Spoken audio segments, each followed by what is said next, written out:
అరచేయి గుంతడు ఓమ 60 రోగాలకు మంచిది అని అన్నట్టు నాకున్న ఈ యొక్క ప్రాబ్లంకి ఇది సాల్వ్ అయితే చాలా అదే 10,000 నాకు.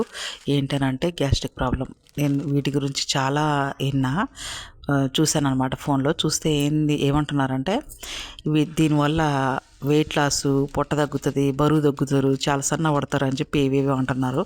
ఇవన్నీ ఫేక్లే అండి. కాకపోతే ఈ గ్యాస్ట్రిక్ ప్రాబ్లంకి అయితే కొంచెం పనిచేస్తుంది అని చెప్పి నాకు నమ్మకం ఉంది. ఎందుకంటే వాటి వేరే ప్రాసెస్ ఉంటుంది. ఎంత ఈజీగా తగ్గితే అదేదో ఎంత సింపుల్గా ఉంటే అందరూ వాడుకుంటారు కదా. ఈ రోజులలో తెలియకుండా ఎవరికి ఉంది చెప్పండి. కాకపోతే నాకున్న ఈ గ్యాస్ట్రిక్ ప్రాబ్లంకి ఇది పనిచేస్తుందేమని చెప్పి తెచ్చుకున్న ఇవన్నీ ఏంటంటే వాము, జీలకర్ర, సోంపు, నల్ల జీలకర్ర ఈ 4 కలిపి తెచ్చుకున్నానండి. తెచ్చుకొని ఇవి బాగా ఇనుప కడాయి పెట్టుకొని బాగా వేయించుకోవాలి. బాగా దూరగా వేయించుకోవాలన్నమాట. వేయించుకున్న తర్వాత తీసి పక్క పెట్టుకొని చల్లారాక మిక్సీ పట్టుకోవాలి. మిక్సీలో వేసి చాలా మెత్త పౌడర్ లాగా చేసుకోవాలన్నమాట. పౌడర్ చేసేసుకున్నాను.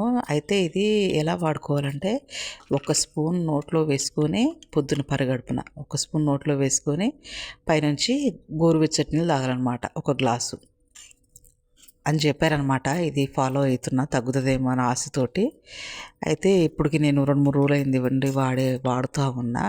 ఇది ఒక కనీసం ఏదైనా కూడా ఒక 10 రోజులు 15 రోజులన్నా వాడితేనే రిజల్ట్స్ తెలుస్తుంది. ఊరికి 1-2 రోజులకు తెలీదు. ఇంకా నేను స్టార్ట్ చేసి 2-3 రోజులు అవుతుంది. వీడియో పెట్టాలని చెప్పి అసలు నాకు అవ్వలేదు. ఇప్పుడు పెడుతున్నాను. ఓకే అండి, నచ్చితే లైక్ చేయండి, సబ్స్క్రైబ్ చేసుకోండి. బాయ్ మరి.